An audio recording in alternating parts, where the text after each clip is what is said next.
Bismillahirrahmanirrahim. Assalamu alaikum. Welcome to Gohar Publishers. Our slogan is redefining the geography of education through digital resource for conceptual learning. My name is Asibi Amin Khan and today we are going to discuss Gohar Skill Up Mathematics Series Grade 3 and the unit is 6. The title of unit 6 is Geometry. Geometry में जो आज का हमारा topic है वो है symmetry. Symmetry क्या होती है?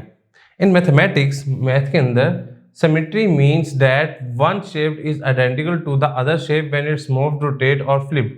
वो कहता है कि मैथमेटिक्स के अंदर सिमेट्री का मतलब ये होता है कि ऐसी आइडेंटिकल शेप जब हम उसको मूव करें, रोटेट करें या फ्लिप करें तो उसका जो दूसरी साइड है वो सेम ही रहे.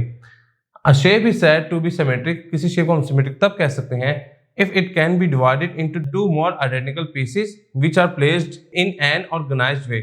वो कहता है कि ये सिमेट्री किसी चीज को हम तब कहेंगे जब हम उस बॉडी को इक्वली टू पार्ट्स में डिवाइड कर दें. For example when you are told to cut a heart from piece of paper, वो कहता है अगर आप जब हम कहते हैं कि हम किसी हार्ट को पीस ऑफ पेपर के ऊपर कट करते हैं, you simply fold the paper, आप सिंपली पेपर को फोल्ड करते हैं, draw one half of the heart at the fold and cut it out to find that the other half exactly matches the first half. तो कहते हैं जब आप उसको फोल्ड करते हैं तो बीच में एक लाइन सी बन जाती है, आप उसको लाइन को ड्रा करके जब उसको काटते हैं तो वो एग्जैक्टली वही बन रहा होता है जो कि उसका बाकी हाफ भी बन रहा होता है. तो दोनों साइज में सेम होते हैं. The heart curved out is an example of symmetry. तो कहता है हार्ट का जो कर्व्ड होता है वो इसकी सिमेट्री की एग्जाम्पल है. Similarly a regular pentagon when divide in as shows in the image below, कहता है इसी तरीके से जो पेंटागन है उसको नीचे फिगर में शो किया गया हुआ है, has one part symmetrical to the other. तो कहता है उसका जो एक पार्ट है वो दूसरे से सिमेट्रिकल ही होता है. लाइन ऑफ सिमेट्री क्या होती है? Line of symmetry is a line of symmetry एक ऐसी लाइन होती है that divides an object into identical pieces, जो किसी भी ऑब्जेक्ट को दो आइडेंटिकल पीसेस में डिवाइड कर देती है. Here we have a star and we can fold it in two equal halves. कहता है इधर हम जो स्टार है हम उसको दो इक्वल हाफ्स में फोल्ड कर सकते हैं. When a figure is folded in a half, जब फिगर को फोल्ड किया तो वो हाफ हो गई. Along it's a line of symmetry, और एक लाइन ऑफ सिमेट्री आ गई. Both halves match each other exactly. तो कहता है दोनों एक दूसरे से पूरे मैच हो रहे होंगे. This line of symmetry is called the axis of symmetry. तो कहता है ये जो लाइन बन रही है उसको हम क्या कहते हैं? लाइन ऑफ उसके एक्सिस ऑफ सिमेट्री कहते हैं. रोटेशनल सिमेट्री क्या होती है? अ शेप इज रोटेशनल सिमेट्री. कहता है कोई भी शेप है उसको रोटेशनल सिमेट्री कब होगी? When it looks the same after some rotation, जब हम उसको रोटेट करें कुछ रोटेशंस के बाद तो वो सेम नजर आए. Of less than one full turn, वो कह रहा है वो एक से कम भी हो सकती है या फुल टर्न भी हो सकता है. इफ यू टर्न और rotate a star fish about point P, वो कहते हैं पॉइंट पी हम बीच में लेते हैं. कहते हैं अगर हम उसको स्टार फिश को रोटेट करें It will look the same from all directions. तो कहता है ये तमाम डायरेक्शन से सेम ही दिखाई देगी. The famous Ferris wheel and London Eye are example of rotational symmetry. कहता है जो फेरिस व्हील जो है और लंदन आई है वो इसकी एक बेहतरीन एग्जाम्पल है सिमेट्री की. You can find many objects in real life that have rotational symmetry like wheel, windmills, road signs, ceilings, fans and so on. तो कहता है आप रियली लाइफ में ये इन चीजों को देखेंगे जिनमें क्या कि उनकी रोटेशन से सिमेट्री उनकी सेम रहती है, उनको कोई फर्क नहीं पड़ता. Reflective symmetry.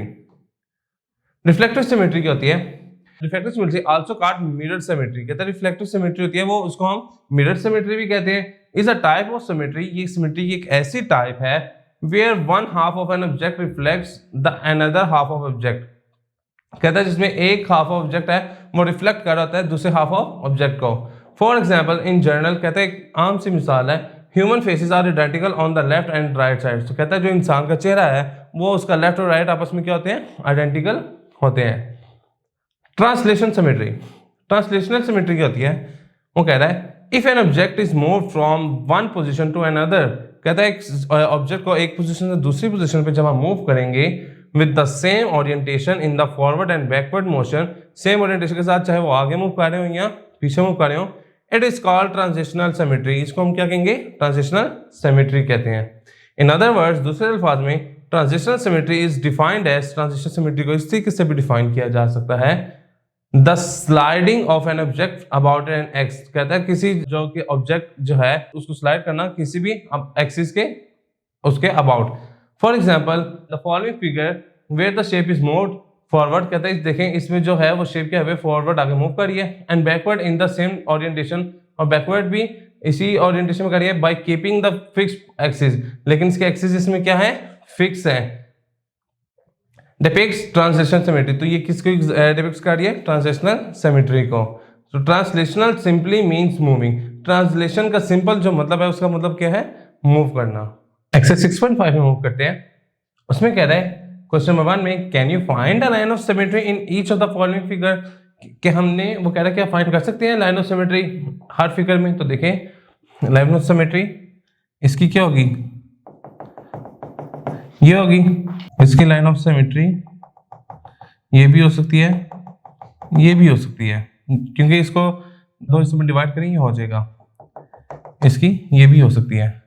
इसकी लाइन ऑफ सिमेट्री ये कि यहाँ से अगर हम उसको हाफ करेंगे तो ये इक्वल पार्ट्स में डिवाइड हो जाएगा, और इसको भी यहाँ से हम हाफ करेंगे तो ये 2 इक्वल हाफ्स में डिवाइड हो जाएगा। क्वेश्चन नंबर 2 में कह रहा है which of these are not symmetric figure, वो कह रहा है बताएं जो सिमेट्रिक फिगर नहीं है।